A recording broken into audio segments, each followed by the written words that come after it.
Hola, hola, bienvenidos a este nuevo episodio de mi podcast Más allá del aula.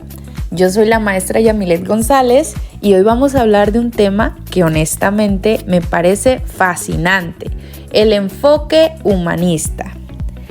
Esta es una corriente que cambió nuestra forma de entender tanto a las personas como a la educación.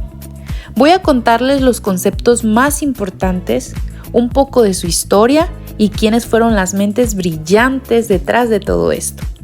También veremos cómo influyó en la educación y al final les voy a compartir mi punto de vista personal sobre este enfoque. ¿Listos? ¡Empezamos! Conceptos más importantes del enfoque humanista. Primero lo primero, ¿de qué va el enfoque humanista? Bueno, la idea principal es que cada persona tiene un enorme potencial para crecer y desarrollarse. Es decir, todos podemos alcanzar nuestra mejor versión si se dan las condiciones adecuadas. Aquí tengo 4 conceptos clave que quiero que se queden con ustedes. Primero, la autorrealización, que es como el top del desarrollo humano, cuando usamos todo nuestro potencial. Después, la empatía, que es esa capacidad de ponernos en los zapatos del otro. Y por último, la congruencia, que básicamente es ser coherente entre lo que pensamos, sentimos y hacemos. Y algo que me encanta demasiado, las experiencias cumbre, esos momentos donde nos sentimos súper conectados con nosotros mismos y el mundo. En pocas palabras, el enfoque humanista valora muchísimo nuestra individualidad, nuestra dignidad y sobre todo nuestra capacidad para decir cómo queremos vivir. Ahora, un poco de contexto. ¿Por qué surge este enfoque? Pues resulta que allá por mediados del siglo XX, las principales corrientes en psicología eran el psicoanálisis y el conductismo. Cada una aportó cosas interesantes, claro, pero también tenían sus limitaciones. El psicoanálisis se enfocaba muchísimo en el inconsciente, pero dejaba de lado temas como la libertad personal. Y el conductismo, por otro lado, aunque útil para estudiar el comportamiento, ignoraba completamente la experiencia interna de las personas. Entonces, varios psicólogos dijeron, oigan, necesitamos algo que sea más completo, algo que se enfoque en el ser humano como un todo. Y así nació la psicología humanista, que es conocida como la tercera fuerza. ¿Por qué tercera? Porque vino a ofrecer una alternativa más integral a estas dos corrientes. ¡Wow! ¡Qué interesante, compañeros! Precursores principales. Ludwig Binswanger, el ser en el mundo. Me gusta decirlo así. Uno de los primeros precursores fue Ludwig Binswanger, que tomó las ideas de la fenomenología para hablar del ser en el mundo. ¿Qué significa esto?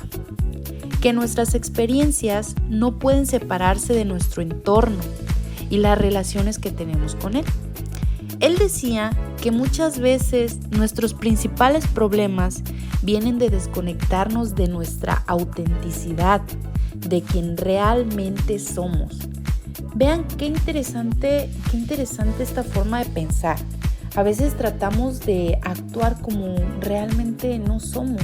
Entonces él dice que nuestros problemas principales vienen de ahí, de desconectarnos, de no ser auténticos. Me encanta esta forma de pensar. Luego está Rollo May, un psicólogo que nos hablaba de la libertad, pero no como algo fácil. Según él, ser libres implica enfrentarnos a la ansiedad y tomar decisiones importantes en la vida.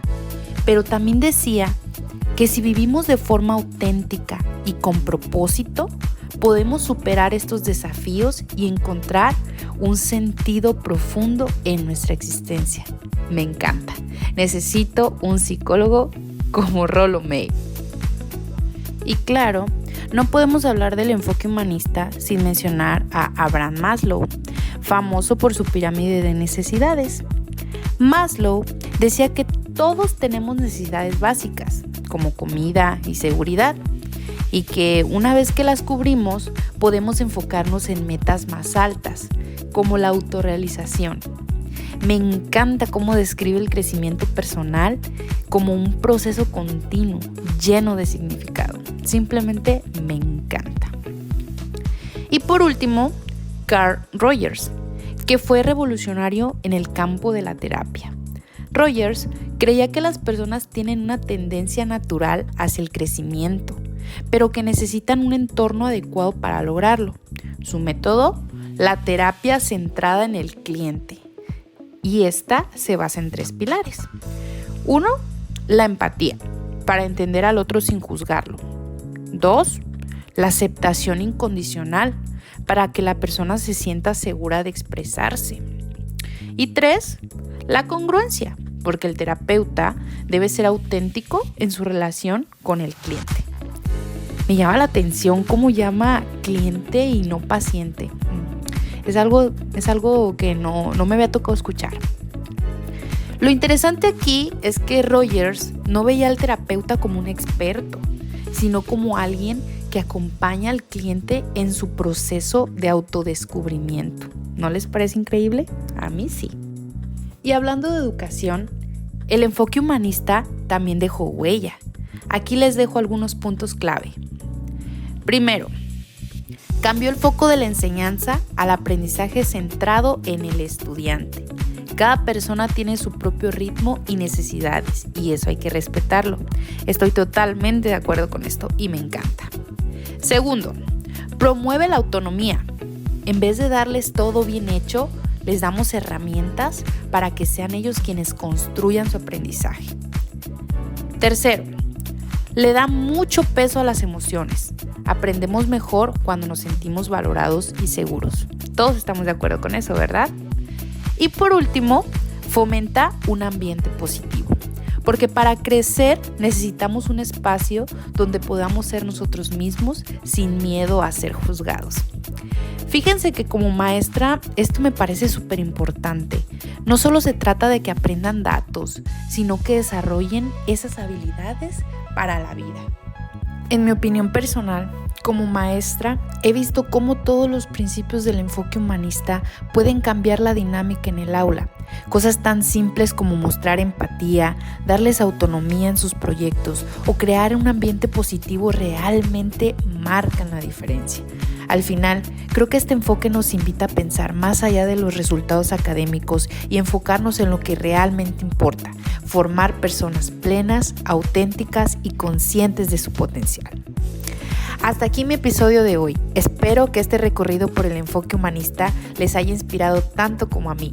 Nos escuchamos en el próximo episodio de mi podcast Más allá del aula. Cuídense mucho y recuerden, el aprendizaje no solo está en los libros, sino en las experiencias que vivimos cada día. Hasta pronto.